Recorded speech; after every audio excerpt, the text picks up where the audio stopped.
give you a little information this afternoon. There's several histories of Lakeside been written. One of them was by Shepard in 1923. Some of you may have read it, and the other is by Kessel in 47, I think. I'm sorry, it was later than that, it was 63. But the thing about them is in both, and particularly in Shepard's, there is some good data that's been recorded and had over the years since it's lost. But the trouble with it is, the good data is there, but there's a lot of wishful thinking and quotes from people who thought this was the way it was between the lines. So history has been created. So what I'm going to do today is to give you the facts as we know them. I don't have all of them, but at least we know them, how Lakeside came about. It's a very interesting community, and it was very forward when you stop to think that in 1888 it had its own water system, its sewer system, and its electrical system and street lights. How many other towns had that in 1888? So they were very forward thinking, and there's a reason for this. Initially, in the late 1860s, St. Paul's Methodist Church in Toledo commonly, at least once a year, would have a picnic where they would charter a boat and they would come out here towards this area and have an all-day picnic affair. A couple of them were over at the Rocky Point right there as you go out on Catawba out Sand Road. That's one place they first were there. In 1862, they came to the foot of Harsh Road over there about where Island View is today, in that area there. There was a dock there, the Fox's Dock. The Foxes from North Bass Island also operated quarries here, and they had a dock there at the foot of Harsh Road, so that would have been a place a boat could have come in. So we know that they were there. Father Clemens, or Al Clemens, lived in Marblehead, was a Marbleheader, and he was sort of interested in camp meetings, but he was very interested in renting property for picnics too. And so was his friend James, and that was on the James property where this picnic was over there. Now, in 1871, there was a Reverend Duval. You heard in the histories he seems to be quoted a lot, and as if he were here forever. But this Reverend Duval was about 40 years old. He had been from Ohio, went to Ohio Wesleyan, couldn't afford theirs, left in a couple years, ended up in Kansas, finally ended up in Chicago. And he was at Garrett Seminary and was a temporary preacher at a small church there in Chicago when the Chicago fire occurred. Now, when the Chicago fire occurred, it burned down the seminary and all the buildings, and it also burned down his church, so everybody had to leave. So he called a friend over here and asked if they'd have a job for him if he came here, and he was given the Port Clinton Circuit, which included Christie Chapel and the chapel here, out here. He came in 1871. He left within 9 months. So, but all he did, within 9 months, he left and went south of Toledo in 1872, and in 1874 he died of typhoid. So he died at 46. But in that 2 years he was here, he interested some people, two other people of interest here. One was S.W. Gill, who owned the large farm over there, the Gill Farm, as you're well aware of it, not too far from Christie Chapel. And in fact, the Gills had given Christie Chapel, built it for the church, that was on their land. And another man, Barney Jacobs, who ran a very successful store in Port Clinton, who had come to this country as a young man from Denmark. So Barney Jacobs was a Sunday school superintendent in the Methodist church there. Gill was a friend of his. And another man by the name of Payne was a friend. Duval got them interested at this picnic out here. It'd be nice to have a summer resort here on the island. And Duval was strongly anti-liquor. He spent his 9 months that he was here trying to convince the Catawba Isla grape growers not to grow grapes for wine. History shows there was one by the name of Johnson, gave up, but none of the others did. So Duval was here for that short period of time, but in that period of time, he convinced they went to the Central Ohio Conference and said, it'd be a nice place to have a camp meeting. Would you, go along with us and give us authority? No money or anything.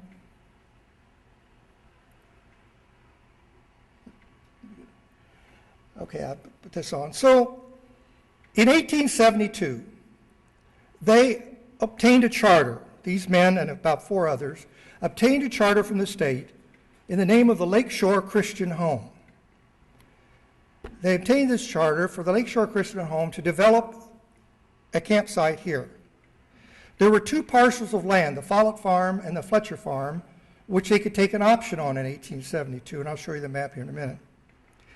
And they took an option on it. Obviously, they had some down payment because in 1872 they built the first 300 feet of the dock down there before they even owned the land. But by 1873, they quickly realized that they weren't going to get anywhere by donations from church members at $18 a year or something, and they were going to have to get it financed. They were going to have to get financial arrangements. So they went to Toledo, and they went to some of the businessmen in St. Paul's Church, which were strong businessmen, to the editor of the newspaper and some others, and managed to raise about $20,000, but to form a stock company. But the insistence was by these men that the Lakeshore Christian Home could not be the name. It sounded like an asylum. So they changed it to the Lakeside Company, and in 1873 then, they incorporated as the Lakeside Company with Gill and Payne and Jacobs running it. Here is a stock certificate. Well, I don't know. A stock certificate. This is a late. They all look alike, but this happens to be one that I could photograph, good copy, for $100,000. It was from the 1880s, I think this one was. But these were the stock certificates which they sold. They sold some 129 stock certificates. However, Barney Jacobs kept a quarter of the value of the property, and Gill kept a quarter of the value of the property, okay, on it. Now,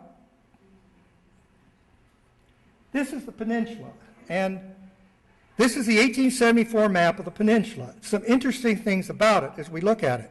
You'll notice that there's a baseline down the middle of it, and all these farms go from the baseline to the shore, either on the bay shore or the lake shore. This was the old way the French surveyed. The French surveyed, and all the surveys along the Mississippi were done this way. The Firelands also in order to get all farms having access to the water. So these were long, narrow strips. And here's roughly the highway we know is 163 today along here. All right? This 1874 map, this shows the Lakeside dock right here, and this shows this chunk of land, these 2 farms that Lakeside had purchased. Now, if you notice on this read on this, it goes from here to here. This says the Lakeside Lakeside Company here. All that from the baseline to there belonged to the Lakeside Company. All right? Now let's go to a more detailed map where we can see this one, which involves something else. Here is an enlargement of that map. We can see it. This is the Lakeside Campground, and this was the Fletcher place here and the Follett place here. The two places were here, the 2 in here. This is the James Borland place here, and this is Hugh Smith place here. These are different farms. Keep in mind this spot right here. This will heavily influence what's happened later. This says Brown and McKenzie. It's 50 acres in here. It goes from center line down to the lake, and there's a little berry here, a little 40 acres right in here of berry. But the rest of this is Brown and McKenzie, all right? And then the rest of it down here is the James family from Marblehead. The Jameses and the Fletchers and the Folletts, these were all original land grants from the Firelands, at the original from the Connecticut Land Company. Okay, so they were original owners on it. Now, let's take a look here and see. This is overlaid on the current map of Lakeside, so you get some idea where things are. Here was the Follett purchase. You see it went from about the dock there just south of hard time reading right there. This is So it ran from over here on half between Lynn and Maple, and it went down here to the other side of what's now Canton Row, the park. And it went clear to the middle of the quarry. It was, in 1873 they purchased it. It was 132 and a half acres for $3,000. That same year, they purchased from the James family this piece, which goes from between Sycamore and Lynn here and down to this piece of land. And it went to the center of the quarry, 39 acres there for $2,100. Okay, so those were the original first two purchases. In 1879, they proceeded to do some more purchasing. One of them was the Boylan edition of 51 acres, 1879, for $2,300. This goes from Erie Beach Road in. So this is the end of Lakeside as we know it today. It's 1879. Also down here, if we look at this, the James purchased in 1879 for $5,000.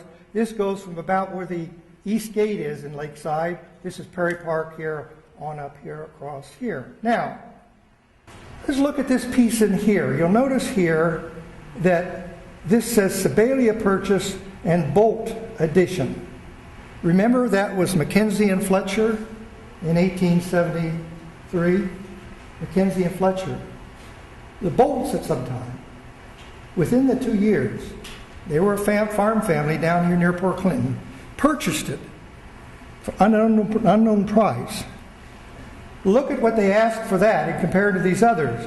Fuller purchase 1873, 132 and a half acres, the Bolt edition 1888, 40 acres, $25,796 plus $3,500 paid in 1879. $35,000 basically. Look at the price of the rest of the land they were buying. So the Bolts were holding them up. Land developers have been here forever, haven't they? So the Bolts were holding them up. And the Sebalia purchase, they paid for $4,000 for this section down in here. The next edition was in 1951 when they bought from the Cully Island Lime and Transport Company what we know as Island View today, or the Eastland edition was purchased. That was purchased in 1951 when the intention of moving the gate up to the railroad track. But the trustees weren't too swift in those days, and before they did it, Marblehead incorporated it into Marblehead and prevented the gate from being moved. Okay, now several things about these purchases we're going to have to look at. Through the years, the Bolts would not allow Lakeside to cross this land. Lakeside owned this, and they owned this. But they could not cross the Bolt property until they paid them off. So that meant the hotels, things were developed, as we'll see up in here, but nothing really was developed down here. Now, by the 1880s, by the early 1880s, the Lakeside Company decided what they were going to do when they surveyed this out was to build another hotel here on the lakefront, right on this block here where across from the pump station, the tennis courts. A new hotel is going to be built there. This would be the hotel lawn, and another dock would be erected here. And of course, what's Cherry Street Park up here would be a park for another auditorium. That they would develop that almost as a separate resort with a hotel and a park and everything to avoid the problem. Okay, on it.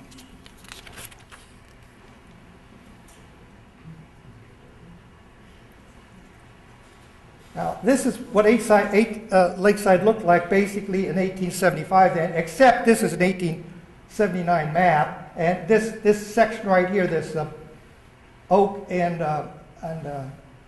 Lynn here, this was the Boylan edition. It was not on the map until 1879, but it's on here then. If you look at it, you see the dock's 300 feet long. The hotel has been erected. It was built in 1875. But you notice they had the hotel and the outhouse behind it, but the addition, the long addition for the help and all, was not on the hotel at that time. This is Lake Park. This is Central Park. And it's in Central Park where the auditorium, the speaker stand was built. This is a picture of the speaker stand in 1875. It was basically a stand built out of some trees with a covering over it for the preacher, and the benches were boards on logs in front of it in this park. And that was the 1875 seating of it. Other buildings they owned here on the ground, there's one right here in the corner across from Abigail called Saints Rest, which was a very cheap boarding house, just timbered boards. It's where that big house is over there today on that corner on it.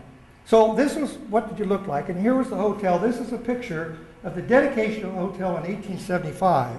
And you can imagine all these people standing on these porches and the roofs and up on the tower.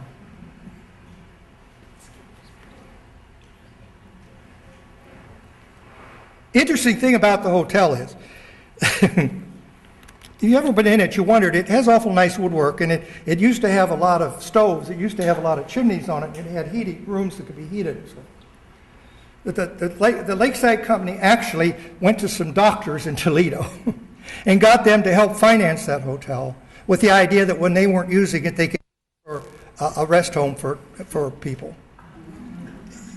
And somewhere within the year after that happened, there was a falling out, and the doctors never got to use it, and the Lakeside Company had the money. So it goes on and on. 1877 was the first year that a Chautauqua program was brought to Lakeside.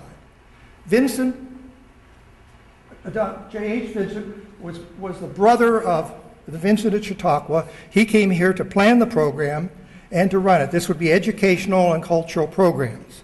So 1877 was the first year. And here's the list on here. He's here, but it gives all of the various people of lectures and instructors. And if you look at there from Chicago, from Indiana, from Xenia, from Pittsburgh, all over the country, Washington, D.C., even in that period of time, they had speakers and courses from all over the country here at that time.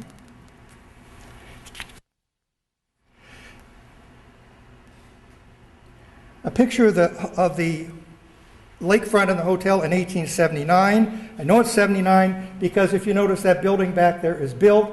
That building was originally built. It had 30 rooms on a floor, very narrow with beds. And that's the building where the colored help could stay and the maids for the people in the hotel. Like when my grandmother came to stay in the hotel, she had her maid there.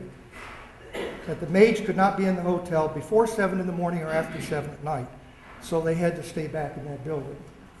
Later on, of course, about in the 30s sometime they stopped, they used it for help. It was a dormitory for years.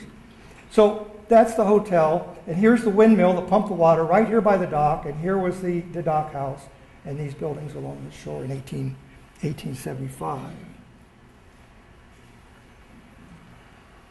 1881 is interesting. This is instructive.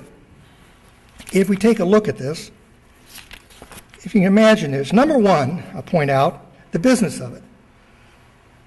The agreement was with the Lakeside Company, when they formed Lakeside, that the Lakeside Camp Meeting Association was formed and that they would hold a camp meeting for 2 weeks a summer.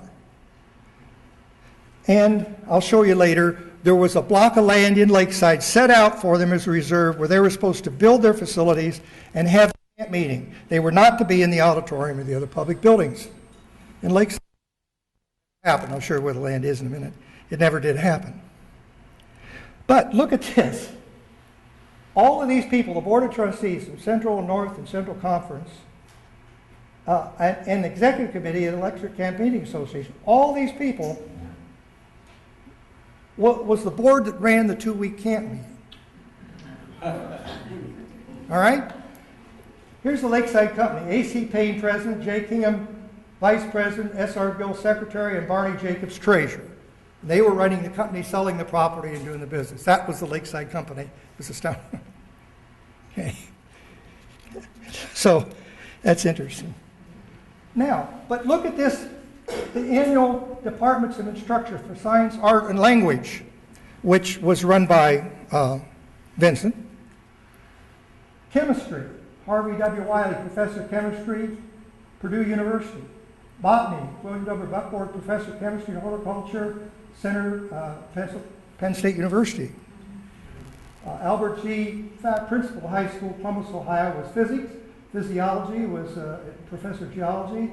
And Karen Panett, Albert Tuttle in Columbus, Ohio State. Patterson was Superintendent of Schools of the Washington Courthouse. Drawing was from Lafayette, Indiana. Elocution was Mrs. Elizabeth Mansfield from Toledo. And German was Miss Linda Duval, Delaware, Ohio. Reverend Duval's daughter.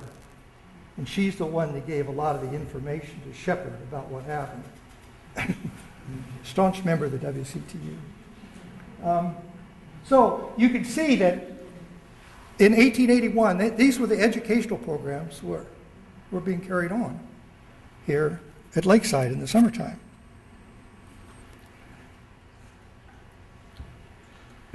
A map of 1884. This is, I'm sure some of you have seen this plat before here.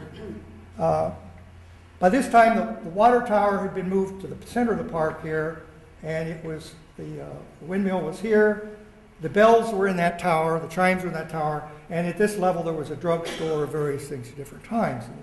This picture was actually taken just before it was torn down in 1909, but that was the thing. And after that, then, one of the large bells was replaced in this module that sits here on the lake today that you're seeing. But let's take a look at this map. I'll point out the auditorium. Here is the auditorium here. And if you notice, it's a hexagon. The roof is a hexagon. That original one was just a square, and we'll see it was just a square or rectangular building. And over the years, they had added on to it. They simply added on to the old auditorium, and it eventually, before it was torn down, ended up as a hexagonal-shaped building. Here's the hotel. Here is the building, the dormitory behind it in there, and I guess those are the main things to point out, except notice once you get this side of Kenton Row, they're vineyards and orchards. These are all vineyards and orchards up there. You can see on them. Oh, I knew there were a couple other things I need to point out. Right here on this corner, this is, do you know where the patio restaurant is down here today? In that corner? Okay. That whole corner was a dining hall, was a single floor, three-tier open dining hall. Nobody ate or cooked in their cottages, so that's where you had to eat. So that was one of the dining halls. There was another one up near South Auditorium for the Germans. This was for English speaking. And the other thing was the company store. Right here on the corner where the Carroll Brothers Market, or the Stone Store is today, was the company store, and it faced Maple Street. So you came in Maple Street. And the second floor of it is where the classrooms were for the chemistry and the science classrooms, in the second floor of that building. All of that burned down in 1905. With the fire of 1905, that entire block burned to the ground. So that was all. And then what is there you see today. Some other buildings of that period was the German Auditorium. Was built in 1883. This is a view of it today. It was originally open-sided, then it was closed years later, and these wings were built onto it. And this is the interior of it. And this was built in 1883 for the Germans because they had been having their camp meeting down in Lake Park, and they objected to the steam whistles. So they got the company to build that auditorium for them, and they were there till the end. They had dining halls and boarding houses nearby it up there, so that basically the whole operation was held up there. And then, of course, there's Bradley Temple, built in 1909. Here's a picture of it about 1909, and gone through several periods of deterioration and rebuilding. Here's a picture of it as of 2 days ago. So you can see the tower's back on, and it's pretty much back to its original condition. The hotel. Here's a picture of the hotel in 1880. And you can see it just as this one building, the front, that square part in the front. The part along Maple Street is not there. The outhouse, you just see the tip end of the outhouse back here. What happened was, in 1888, they finally cut a deal with the Bolts. That the Bolts would keep the land called the Bolt Reserve that's halfway between 2nd Street and the lake. In fact, my house sits right on the edge of it. I'm in the lakeside. From there to the lake was Bolt Reserve, and from Jasmine over to Vine, all of that to the lake was the Bolt Reserve. And in 1888, when Lakeside put in sewers, they got to cross the land then for the sewers, but they could not go across the Bolt Preserve. So the main trunk sewer from Jasmine to Vine goes right across under my side porch because they would not allow them to go through their property on the lakefront. And until these new sewers were put in, that was still the case down there with the Bolts. The hotel then, in 1890, they decided not to build another hotel up here as they had planned, but it would be more economical to build an addition to Hotel Lakeside of the same size. So they built the Maple Street addition as we see it today down here, along the side here. And they built that, and when they did that, they put a tower in the corner, and the original cupola or tower was up here. We're pretty much sure that cupola was the water tower for the hotel. But in 1892, it was torn off. Okay, so I've just found, they thought in 1894 it was, but I just found records in the courthouse. It was torn off in 1892. So completely torn off, and the hotel then, from that point on, just has the tower as you see it today. This is a picture of it after the fire of 1905. Notice they just saved it. Here it is, and of course the whole block in front of it is gone. That's where all those houses along the lake are. McDonald Hotel, the company store, all are gone. In 1905, this was in January, this is what it looked like. And there in 2004 is a picture of it today.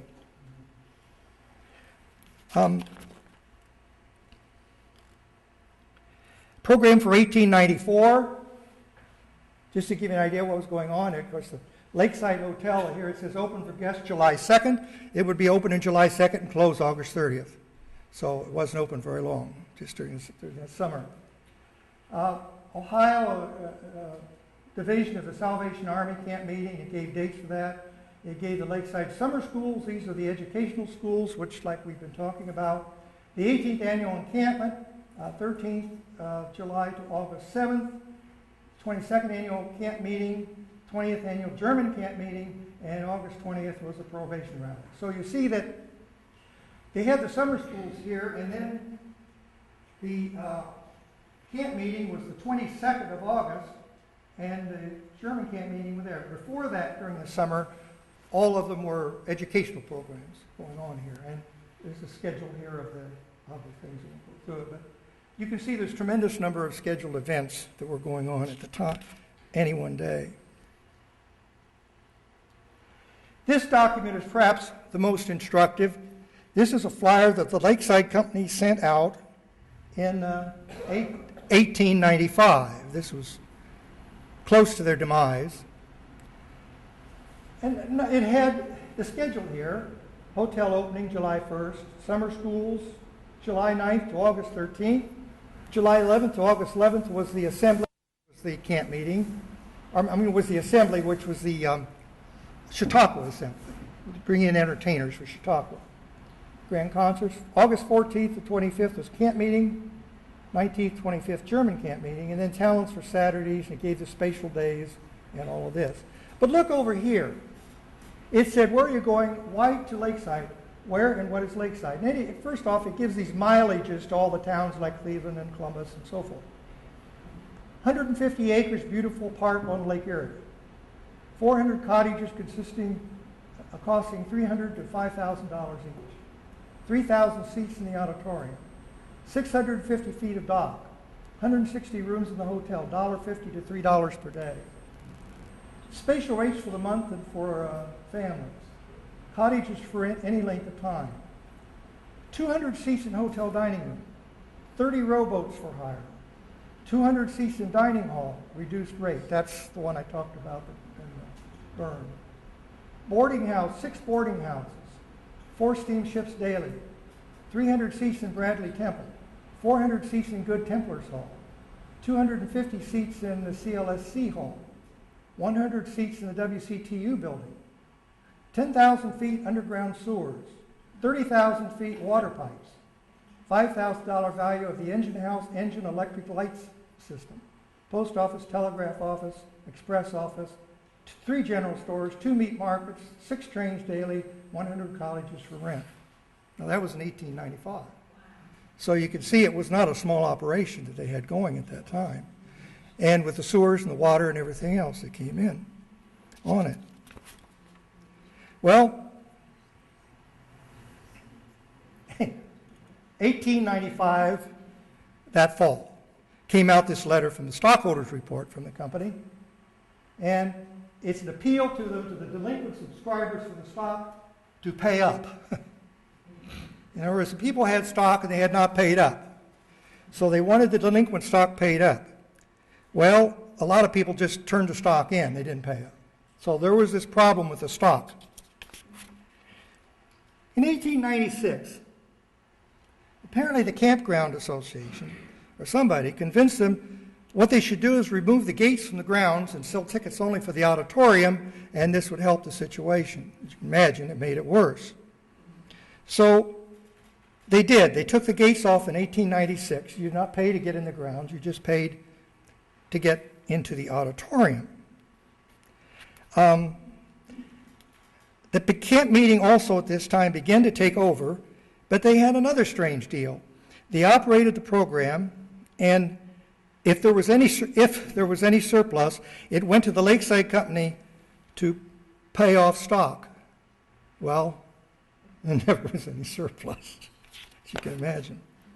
So, on the 26th of August, 1902, Lakeside had to be sold at auction because the Bolts demanded their $25,000, and there were some other creditors, and they would not sit any longer for it. And so in 1902 then, this is a picture of the Hotel Lakeside when they had the bankruptcy, the sheriff's sale. The Cleveland Leader said that the sale of the whole of the property took place today on the grounds, was bid in by the trustees of the conference, is now property of the Methodist Episcopal Church. That was not really true. It was bid in by, there was a connection because Tanny Hill was treasurer of the Lakeside Company, and Tanny Hill also was treasurer after this bankruptcy sale for the Lakeside Camp Meeting Association. So there was something funny going on there. But the statement here is, I think this is clear. It says, some years ago, the trustees were compelled to add to their obligations the cost of putting in waterworks and a system of sewage.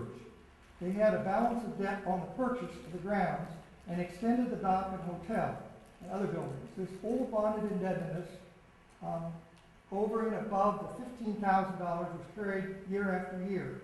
But when the old gate fees were no more, the interest and other obligations soon made trouble, and the property under the mortgages was liable for the debts and not the church. The trustees on the conference over becoming a habit. The land and improvements cost nearly $300,000, and with a debt of about $55,000, the skillful management during the test, so forth, the Lakeside was turned over to the trustees. Well, next year, look here, gate system at Lakeside reinstated. For 5 years, we've endeavored to meet expenses and not have an entrance fee to Lakeside grounds. We have failed to provide for the expense instant to a place of this kind, and all of the Chautauquas predicted this failure when we started. So now, by the advice of the board, it gives the gate fees to come back on in 1960. And it gave the programs that you have here for it. Just a quick set to see how much you had, how to get to Lakeside in those days. You had a number of steamships available. Lakeside Marblehead Railroad, there were 4 trains a day. Steamer timetables, and number of schedules that were here. So you could come either by steamer or railroad. Both were here. In 1909, the pavilion was constructed on the lakefront. The old pavilion was constructed between 1909 and 1910, and this is a picture of it from not a very good one, but a picture from the dock or to inland. It had a number of things in it. It had a drugstore. The drugstore was on this side. The dining room, later cafeteria, was on this side. On this floor, it had a barber shop and a dry cleaning shop, and it had a boathouse down here, and it had a bowling alley down on this bottom, and it had 4 stores as you came through there, and then it had for about 2 years what was called the Sky Parlor up on top, but that became sort of unstable, and they quit using that Sky Parlor very quickly. But that had those stores and things in it for many, many years thereafter. In 1919, then, the Lakeside Association was formed and incorporated with 3 patronizing conferences. I'll just read it. It said that the important part says that in order that the institution may function more fully, the trustees, acting under the instructions and authority given them by the 3 patronizing conferences, formed a new corporation which shall be known as the Lakeside Association. The purpose of this corporation is stated in the following language and from the articles of the corporation. The purpose of this corporation shall be established to maintain schools, conferences, institutes, lecture courses, and other means for education along the lines of religious, literary, scientific, aesthetic, and athletic culture, generally but not exclusively upon the plan or system known as the Chautauqua Plan, conformable to the doctrines and Constitution of the Methodist Church, therefore. And so they established the Lakeside Association at that time, and Arthur B. Jones at this time was general manager from 1914 to 1925, and he brought many personalities to the stage. Arthur B. Jones had been a businessman in Cleveland, and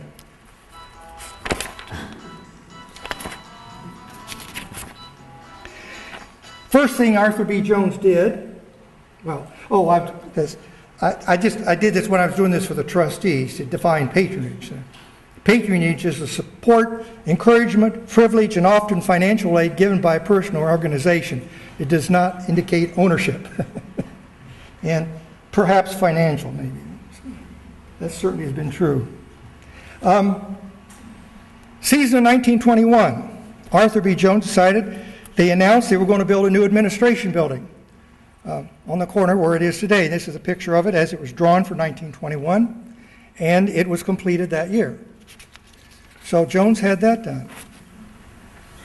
So in 1921, he had various programs he bought. There's a list of programs here of the various ones that came into Lakeside. And they were, various things. They weren't just youth. One person who came was Madame Schumann-Heint, and she was very famous contralto, and she was traveling the Chautauqua circuit. She came here. But it's interesting to note, this was in 1921, that down here it says general admission, $1, $1.50, $2. Season tickets, not good for admission. So there's extra charge right then in 1921. See? It does happen. In 1922, interesting comment here in the minutes, Lakeside minutes, it said, the membership of the board remains the same as last year and is made up of 10 ministers, 2 bankers, 1 federal judge, 1 educator, 3 manufacturers, 1 traveling salesman, 1 insurance man, and 1 retail merchant.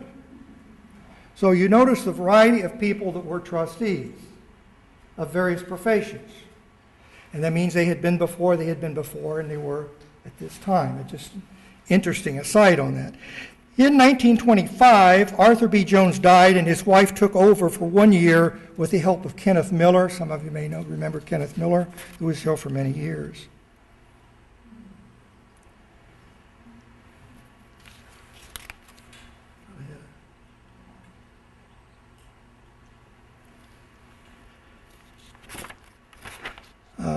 Okay.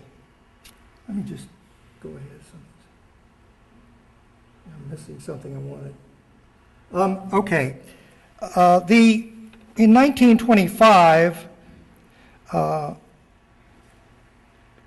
the annex was built to a hotel, railroad station, and Epworth Lodge were built. But I want to look here. In 1927, then, something.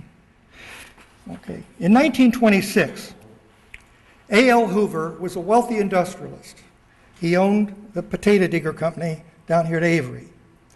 We have one over here down here in front of the auditorium now. Peter Schlack was chairman of the board and president of Cleveland Trust. He was a good friend of Hoover's, and after Mrs. Jones could no longer do the job, he had had Hoover appointed general manager for Lakeside.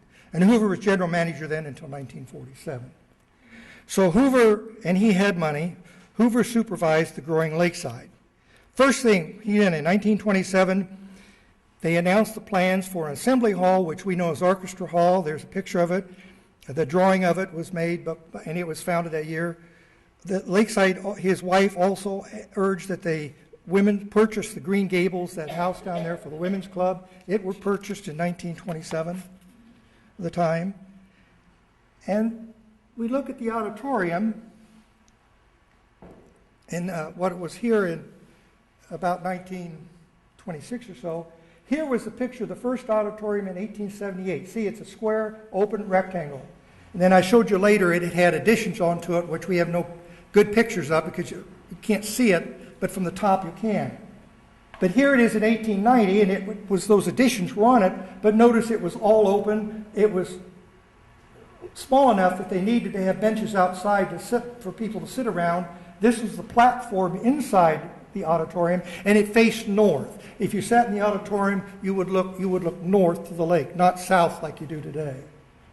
Here it is in 1900. Look at this.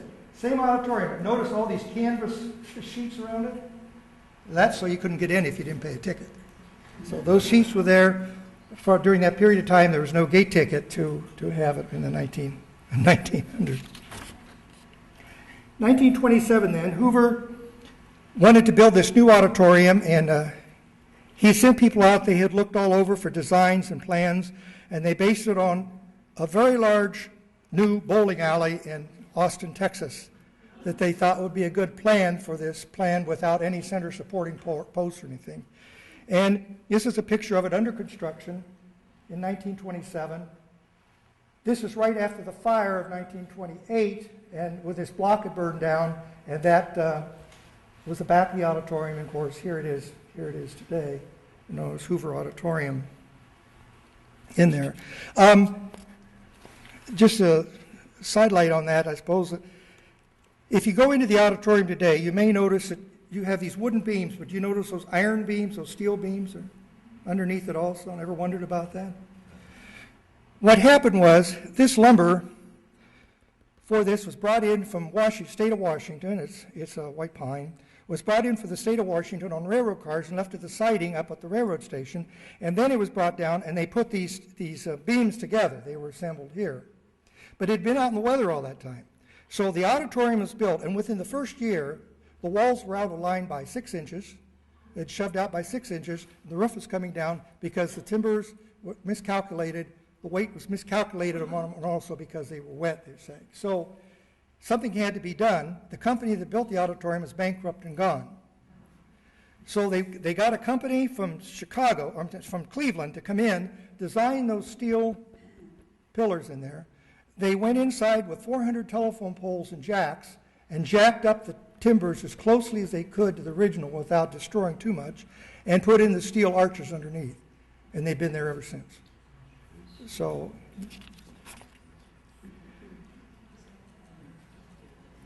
now here's the map I was looking for before, just to show you a couple things here.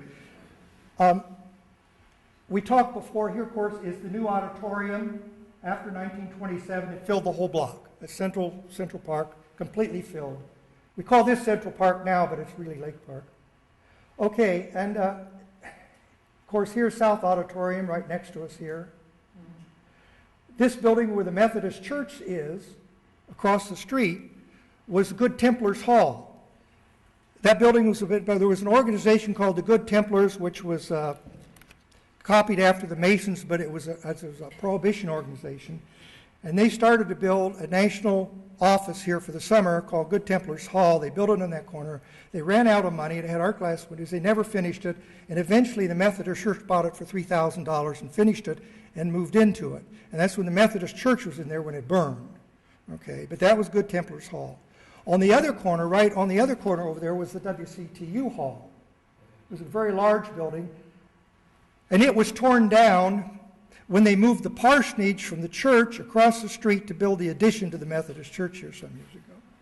So those were those two buildings that we talked about, that they were talking about where they were there, in there. The interurban ran right down 5th Street, clear to Marblehead, and of course the railroad ran down here. I had earlier mentioned that the camp meeting reserve. This is it here. From 7th Street to the highway. All of this was never platted and never surveyed, and never platted, and no sewers or water lines. This was where the camp meeting was supposed to build their facilities and have their camp meetings, but it never happened up there. That's where Oak Street is today, Chapel in the Woods, and those buildings we have there. Another thing about when they built the auditorium, it was to have an organ. And in 1929, this was a plea to furnish $20,000 so they could have a fine pipe organ in the auditorium. Well, don't think it ever worked because they never had one. Then if you're going to Lakeside, of course, as some of you are familiar, there were two ways. The Lakeside Railroad, Lakeside Marblehead Railroad, and there's the picture of the depot. We restored it a few years ago. It's restored.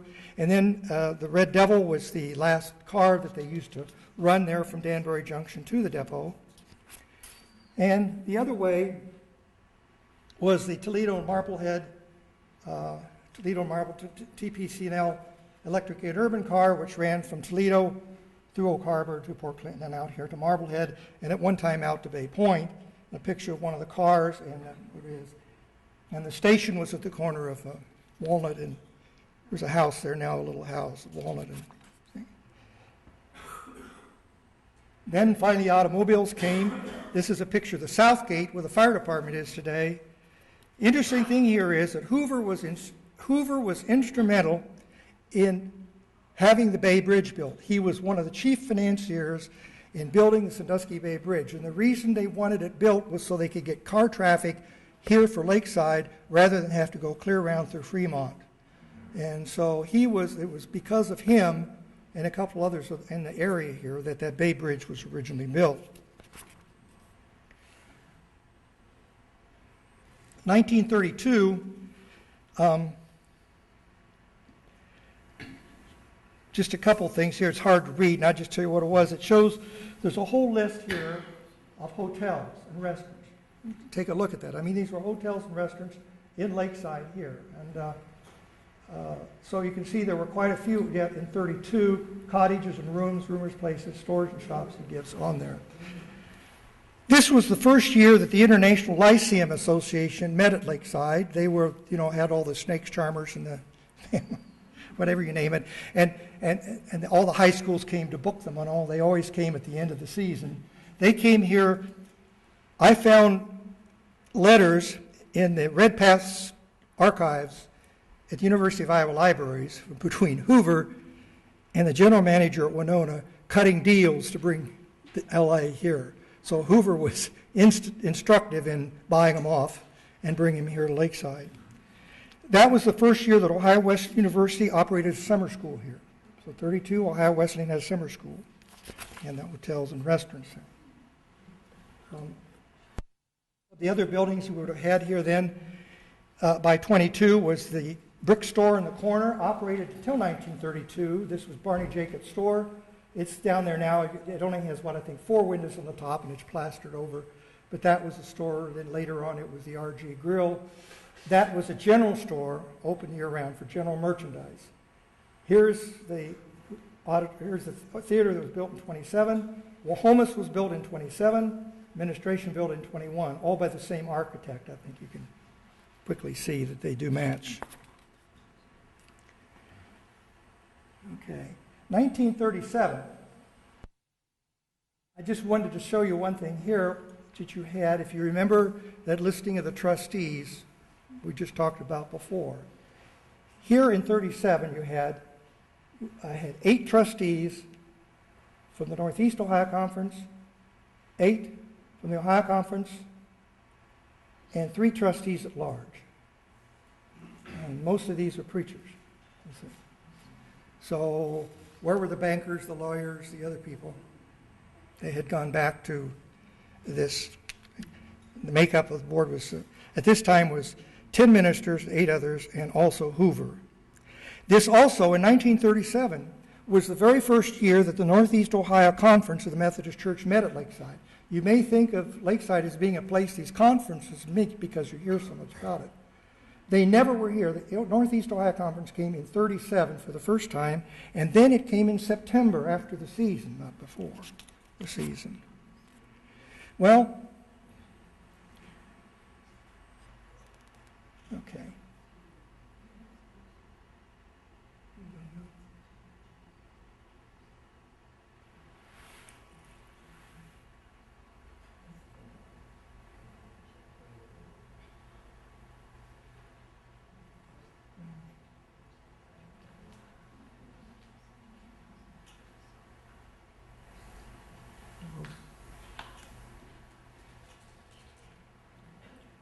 Now, damn it, some pages have been lost, but let me get.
Well, I'll come back to this. Let me see, what was in 1944?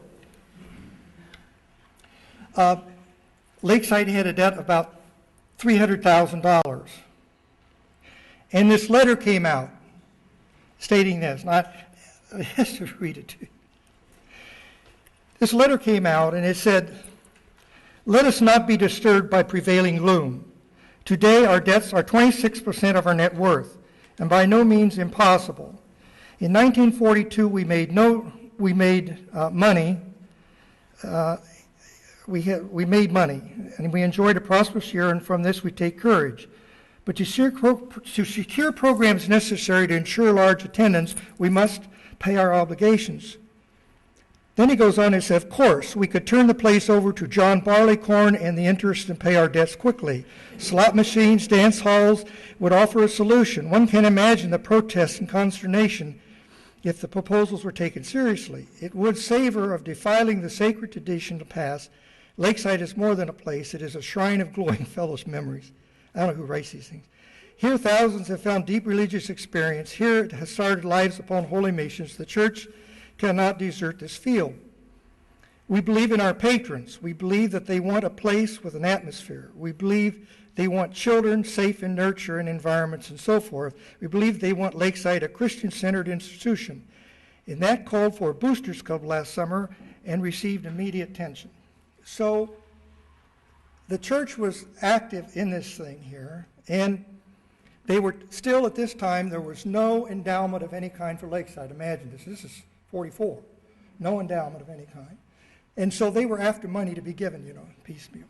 So anyway, they raised it. They started, the Lakeside Foundation was formed.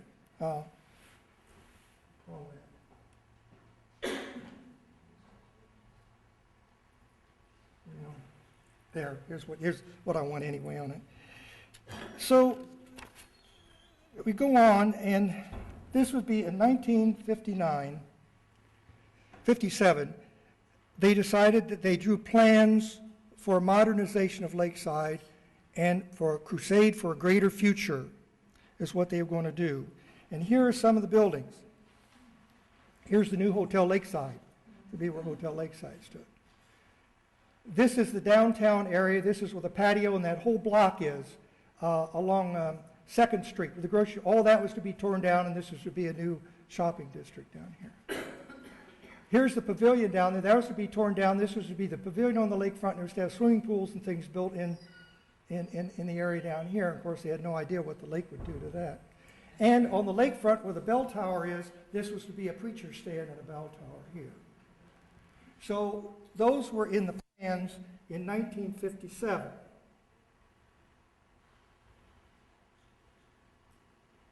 Well, some of those pictures aren't coming up. I'm sorry. But what happened was, so I can tell you, that they only raised about $500,000 of what they wanted. So the only things that were completed was this building, the addition to Fountain Inn, and the new Lakeside Gate.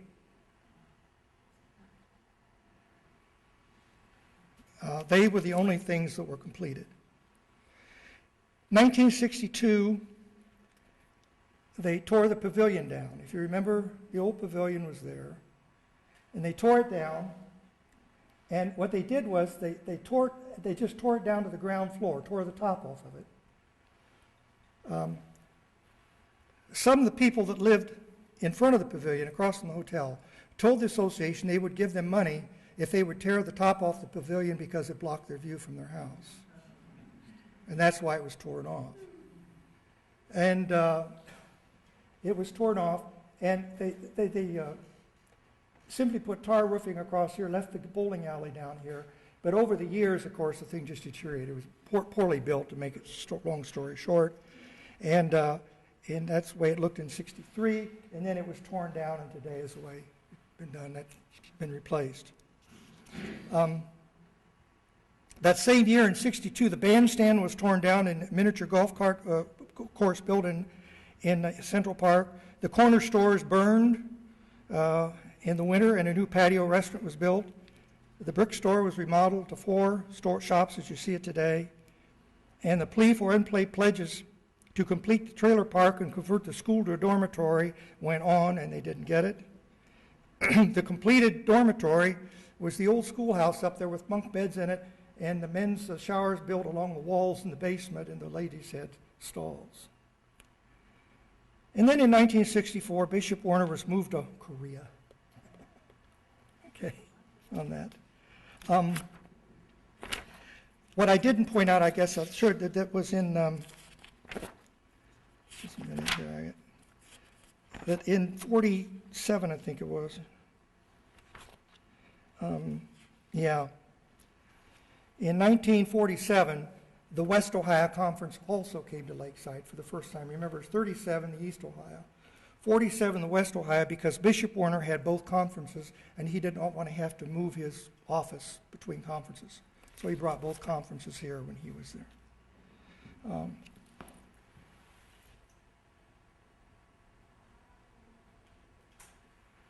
And just to finish up here to give you an idea, so it's sort of where we are today.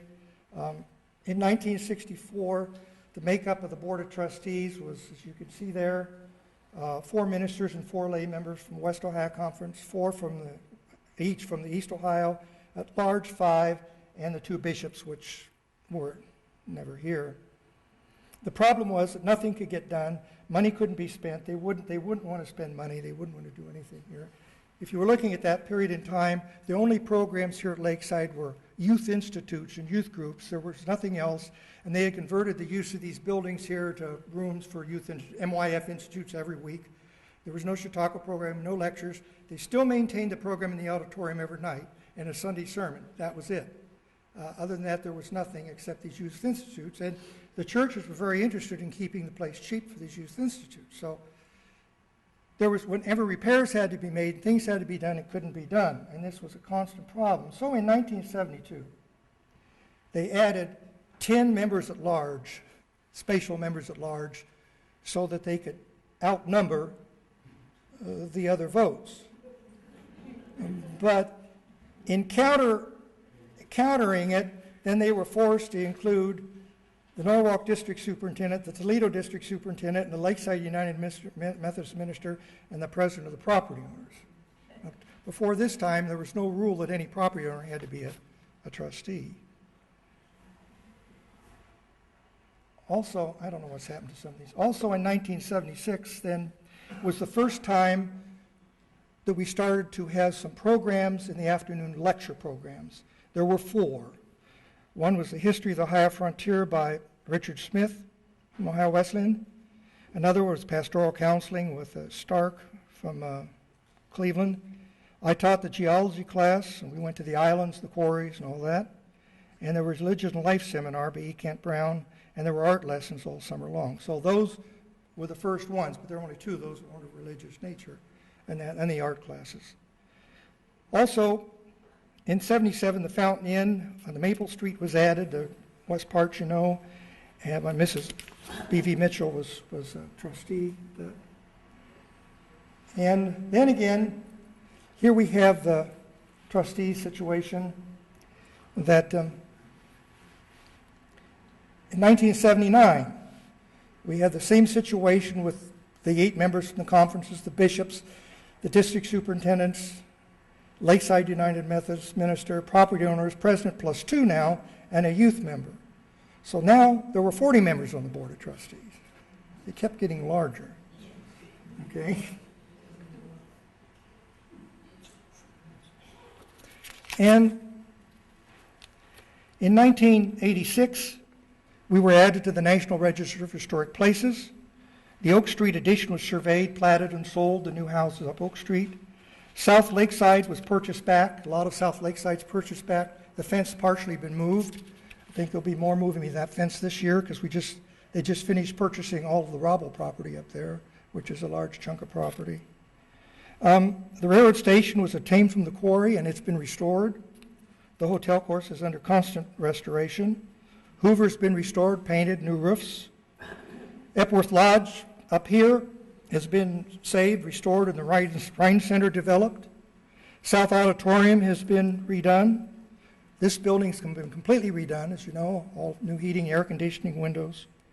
The nature path has been installed where the railroad right-of-way was, and the new south entrance is done. So all that's been done actually within the last 10, 15 years, so quite a bit. The last thing we have here is the next change in the Board of Trustees.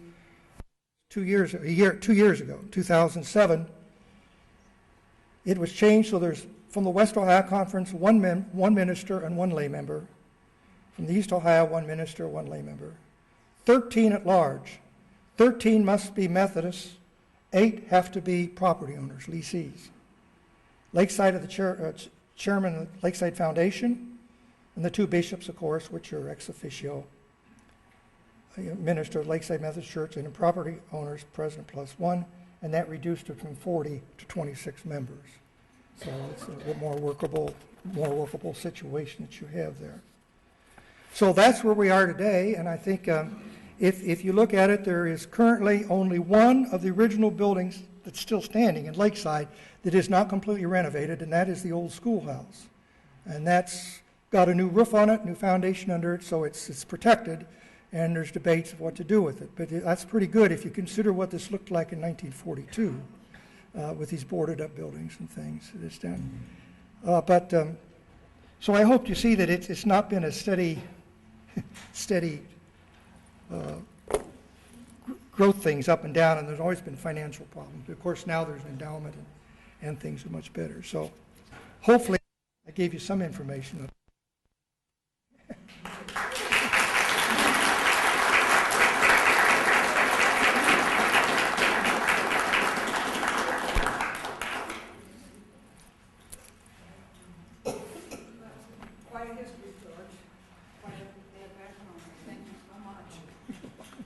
Anybody have any questions?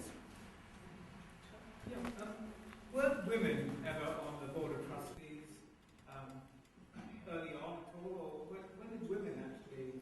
No. Have there ever been any women on the Board of Trustees? Oh yes, in 40 Martha Mitchell was chairman of the board. There've been women on the board.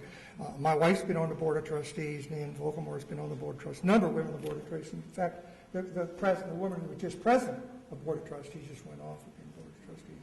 Mrs. B.V. Mitchell was president in 75. So there have been women on the board, but not until after the 40s. Yeah. George stayed on toward the end of the season, I think, so he could speak to us today. I guess you're off soon, Wednesday, and 5 o'clock. really appreciate your stay. Oh, I enjoy doing it. It's been good to have you, George, and I appreciate it very much. Thank you. Okay.